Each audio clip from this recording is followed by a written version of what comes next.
Bien, buenos días.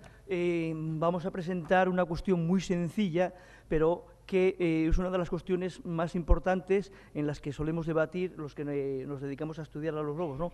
¿Cuántos lobos tiene una manada? Por las implicaciones que eso tiene, sobre todo de cara a un aspecto social, más que científico, ¿no? Porque hay varias razones en que a nosotros que una manada en realidad tenga una media de un bicho arriba o abajo son cuestiones menores, pero luego, desde el punto de vista mediático y social, tiene bastante repercusión.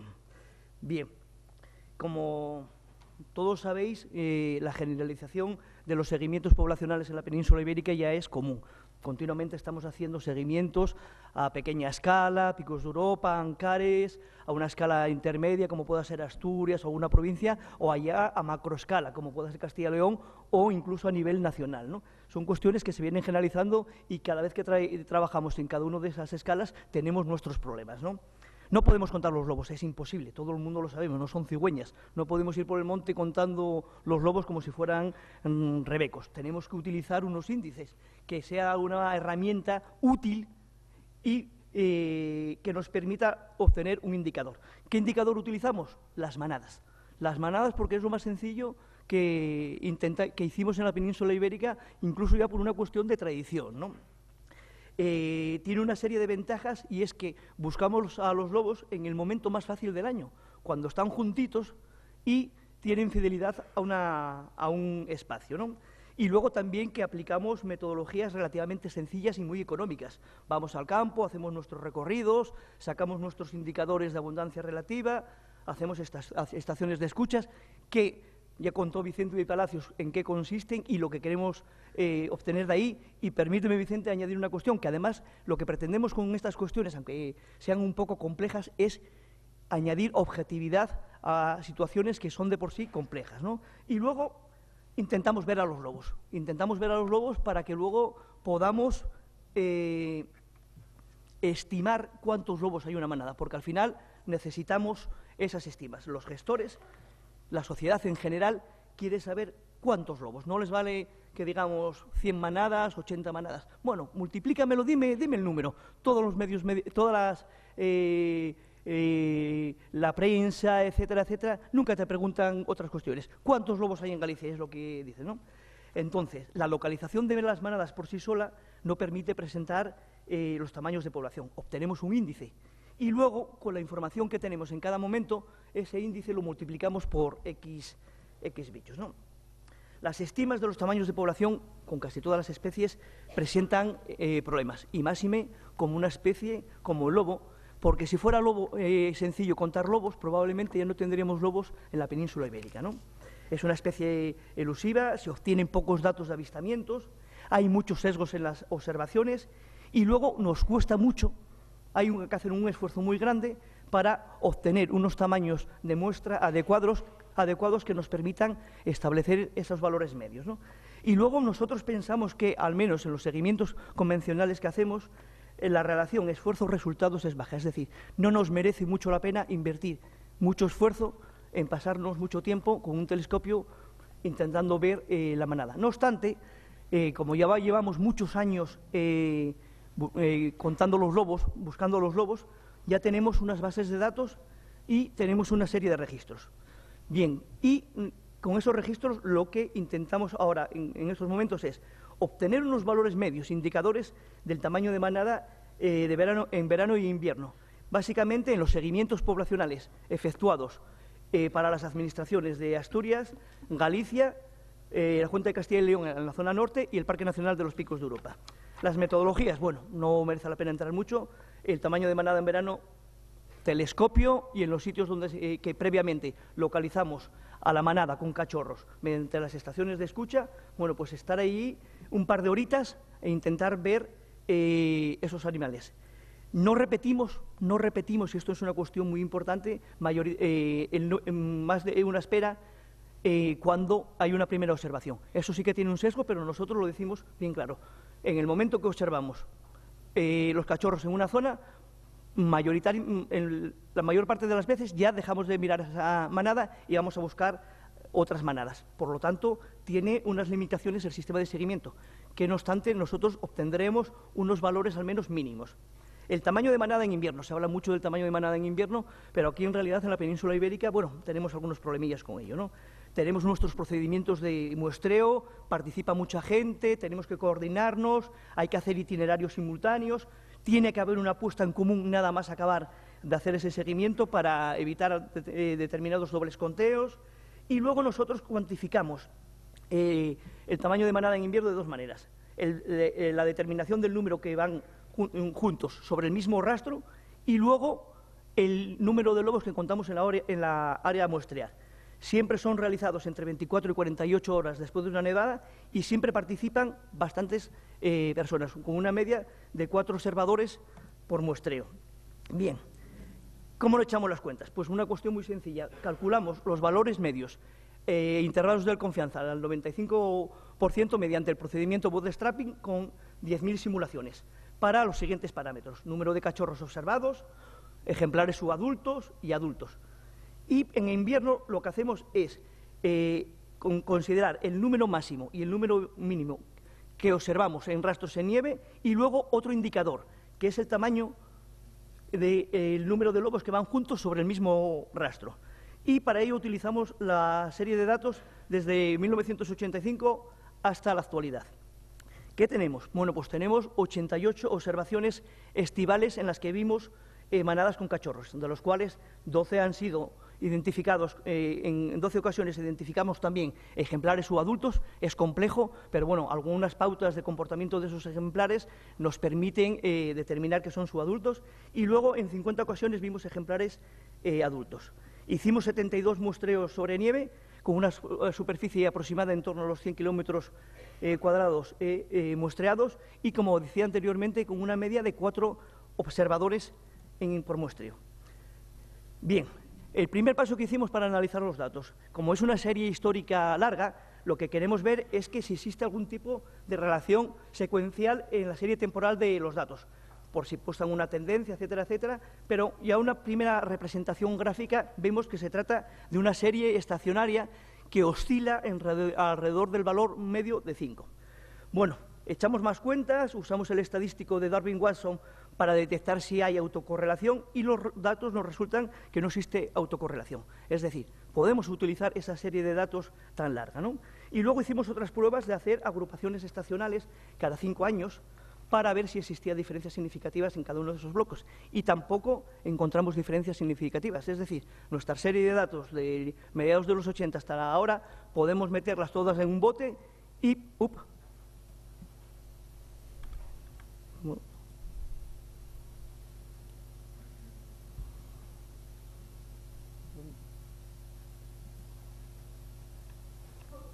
bien, podemos, como os decía, meterlas todos en un bote y analizarlos y ver qué obtenemos. Y bueno, obtenemos algo que ya sabíamos y que intuíamos, que el tamaño de manada de verano en la cordillera cantábrica oscila entre los 7 y los 9 ejemplares, con una media de 4,8 cachorros y un intervalo de confianza entre 4,5 y 5,8. De subadultos en torno a 1,6, un intervalo de confianza entre 1,2 y 2,8, y una media de 2 adultos, que bueno, pueden coincidir evidentemente con la pareja reproductora.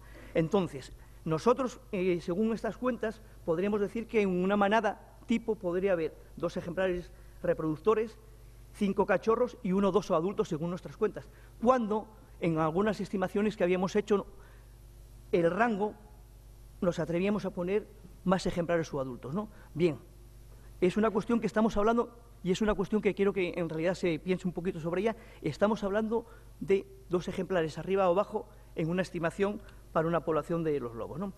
¿Qué nos dice la nieve? Bueno, pues que el tamaño de manada en invierno oscila entre 4 o 5 ejemplares, con una estima mínima en torno a 4,5 ejemplares y una estima máxima de 5,10. Y luego otro parámetro indicador es que la media de 3,4 lobos que van en el mismo rastro juntos. Nosotros pensamos que esta estima, bueno, es un indicador más, es un indicador más, pero solo indica eso, el número de lobos que van sobre el mismo rastro. Bien, en realidad, ¿qué tenemos? Tenemos la pareja reproductora, 5 cachorros, y luego aquí viene el caballo de batalla. ¿Cuántos ejemplares adultos o subadultos hay en la manada? En realidad, lo que tenemos con los rangos que estamos utilizando es de 2 a 6 ejemplares. Y aquí viene el problema si utilizamos 2 o utilizamos 6. Bueno, pues eso lo dejamos a gusto del consumidor, ¿no? Es difícil estimar el número de adultos y subadultos que hay en la manada. Se detecta muy mal y luego la experiencia que tenemos ya con unos cuantos lobos marcados es que los lobos no siempre están juntos y por lo tanto no los vamos a ver siempre juntos, ¿no? La genética, sin duda, va a ser la que vaya a dar un poquito de luz a este tema.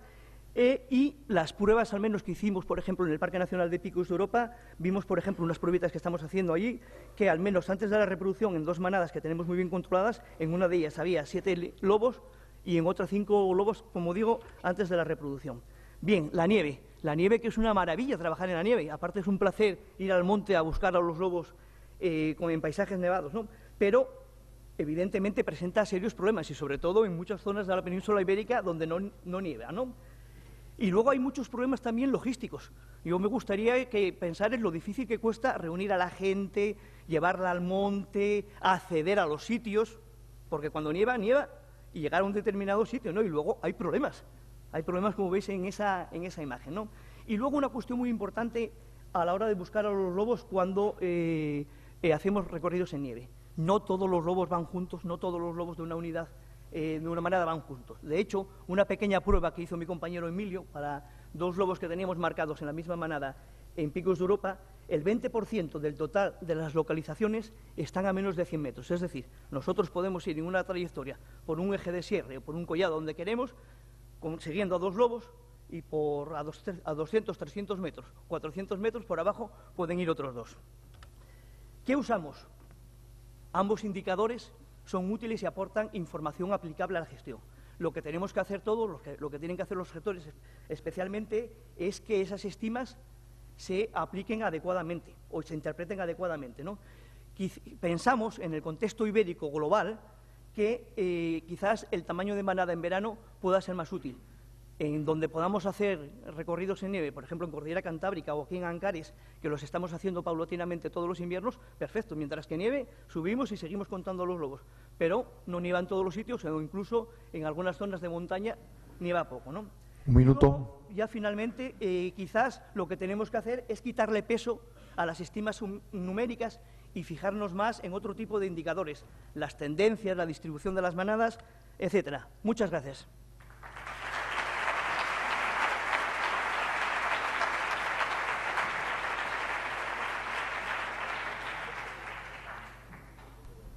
Gracias, Luis. ¿Preguntas? Una. Luis, en el resumen al menos dais un valor de 5 lobos por cada 100... En el resumen que dais un valor de 5 lobos por cada 100 kilómetros cuadrados o algo así, creo recordar. Yo creo que la densidad y la abundancia son, los índices de densidad y de abundancia son una cualidad de la población. Sin embargo, habéis estimado esos valores en 100 kilómetros cuadrados, que es probablemente menos que el territorio de una única unidad social.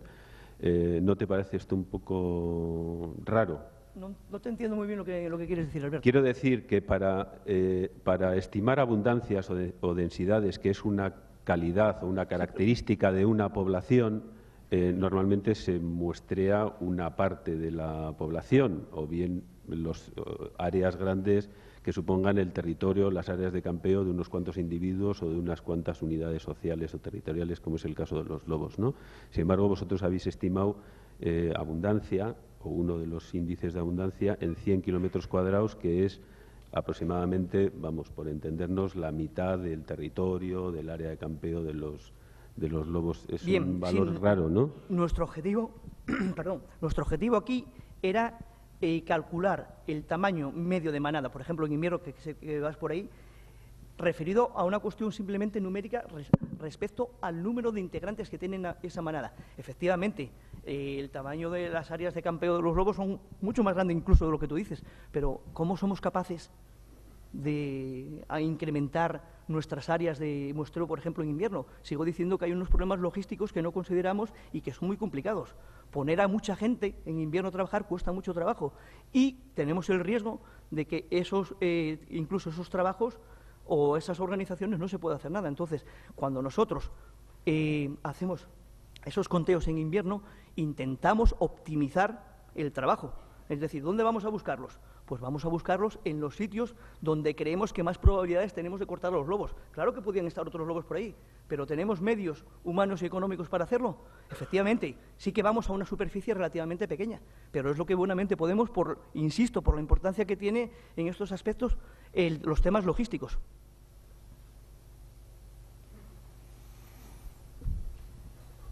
¿Más preguntas?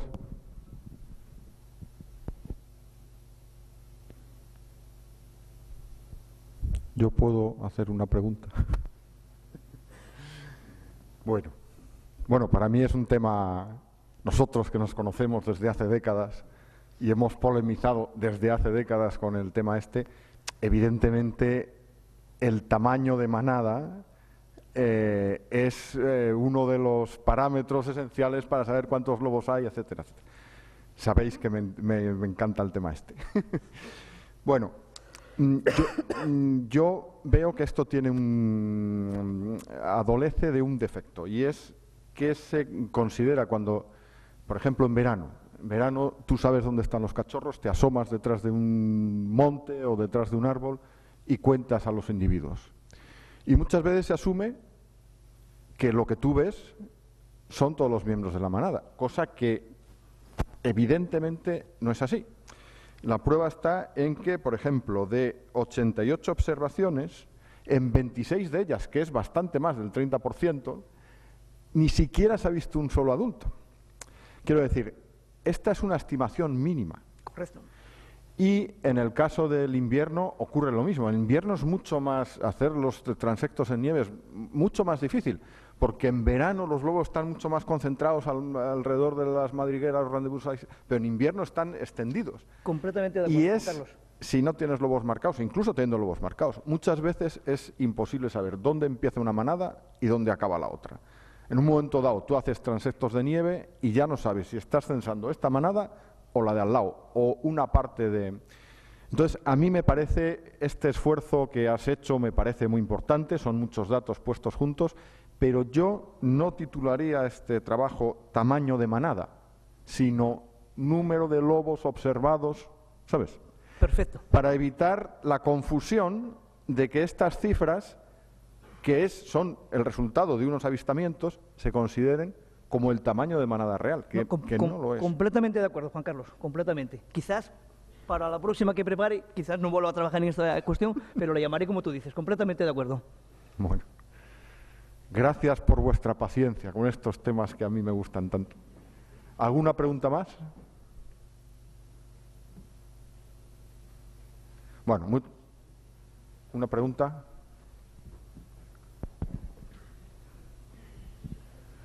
Bueno, viéndolo... Brevemente, por favor. Viendo lo difícil que es, voy a añadir otra complicación, que es tener en cuenta en las observaciones de un año las del año anterior, porque los lobos que hay un año, algunos son los del año anterior, y así pues durante 5 o 6 años, ¿no?